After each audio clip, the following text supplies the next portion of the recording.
Research Methods by Daniel Yeoman, Assessment 4.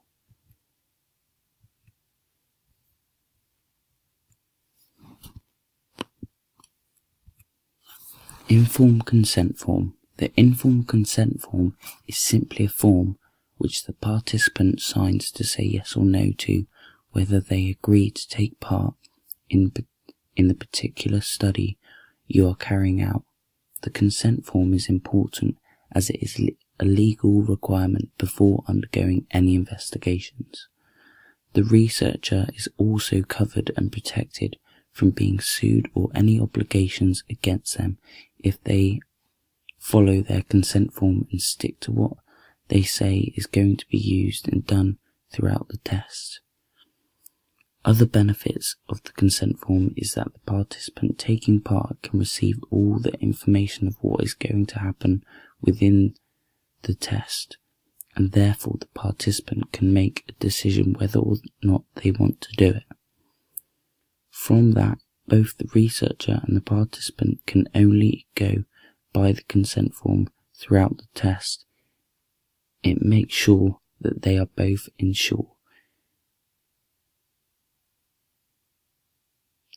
of safety. This informed consent form is completed legally.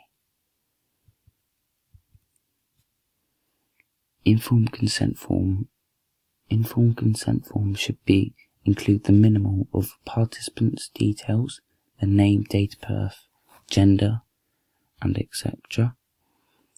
Name of investigation, description of test, details of the protocol, a checkbox section enabling the participant to show that they agree to take part, a statement that informs the participant that they may drop out at any time, a statement that confirms that any data will remain confidential, a section for both the participant and the tester to sign and date. Ethical issues. BASES. BASES stands for the British Association of Sport and Exercise Science. The role of BASES is to police sport and exercise research which prevents any illegal or unethical research from happening. It is policed as researchers have to go by a code of conduct. This prevents any illegal things from taking part. Informed consent form and confidentiality are the two main points that BASES have produced to ensure legality. Confidentiality. Confidentiality within sports science research is the fact that only the information which is relevant to the study in which has been taken place can be published. The names of the athletes or people involved, however, are hidden. This is to protect their identity, but you are able to use their age or gender to label them. You could even use things like A, B, or C, or a different code of your choice. Protection. Any data which is collected is protected by the Data Protection Act of 1998. The data which is collected from the test or experiments taking place must be kept safe and locked away so that only the specific person running the test are able to access this information. If this information is filled electronically, then the passwords to reveal it can again only be known by the specific person running the test. Alternatively, say for instance the people taking the test want to access this information, then they can discuss this with the person running the test and they can decide whether they can have access to it, but they are only allowed to access to their information and no one else is taking part. The three implications legally and ethically. The three implications of not working legally and ethically include legal or civil action, tribunals, and measurements to stop future research.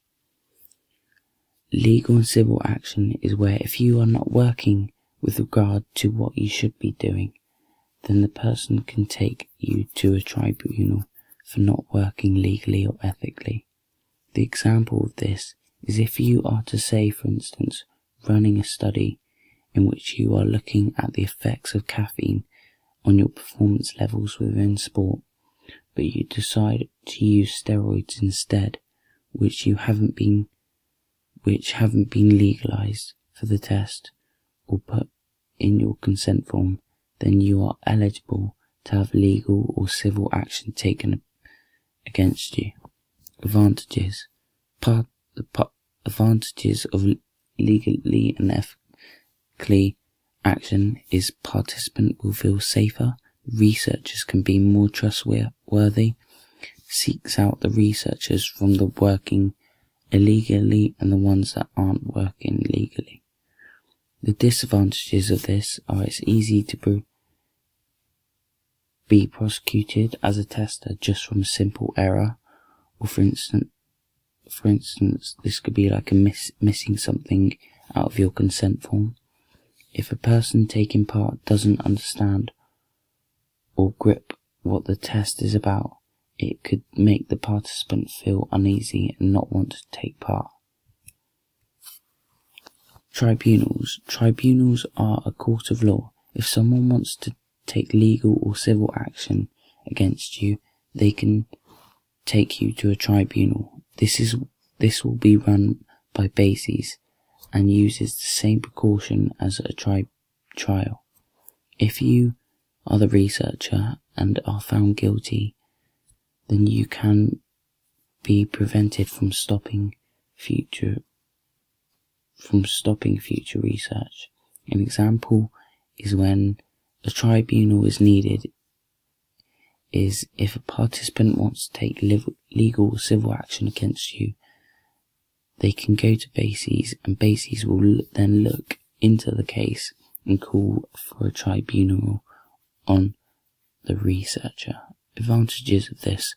Advantages are that it ensures that we can trust the research that you find can be used in future studies, as it is trustworthy and you can build upon what is already set in place. For example, the evolution of the football.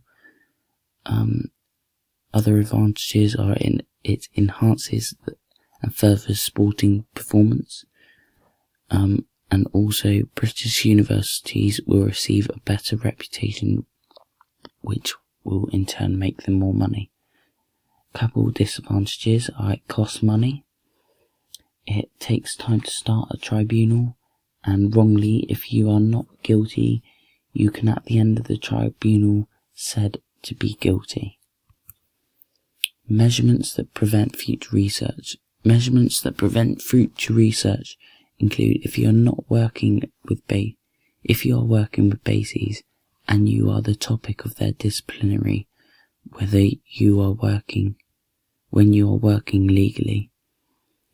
If this is the case, you can be called to a tribunal and the leading people of BASES will review your case and decide whether or not you are working legally or ethically. If unethically, then measures like temporary or permanent disciplines can be put into place. An example of this, when this is needed, is, say for instance, if a tribunal is needed and a participant wants to take legal or civil action again against anyone running the test, then they will go to BASES, who will make a decision to call a tribunal on the researcher. They will then decide from how bad the case is to put in a permanent or temporary ban on this researcher or research going forward. For instance, temporary could be a couple months, and this could perhaps make you get things back on track, or permanent could be a permanent ban on all research that you are able to undergo for life. Advantages of this: it makes us able to trust research. It helps a researcher see that their mistakes from a small fine or a ban, and then from that the research will most likely get back on track and the researcher will produce good research in the future. Another advantage Another advantage is British university status and reputation is protected. And also those who are affected from this can actually feel like they have received justice, because from having a ban or fine, they will know that they are being protected. Disadvantages. A fine will not impact a big company, as it's pennies to them, but with a company who is just starting out or a smaller company, this fine could set them right back, and they could be left with nothing. Some researchers will come back from a ban and continue to work unethically. This is a big disadvantage, and sometimes a punishment can be too big and the researchers can have nothing. Thank you.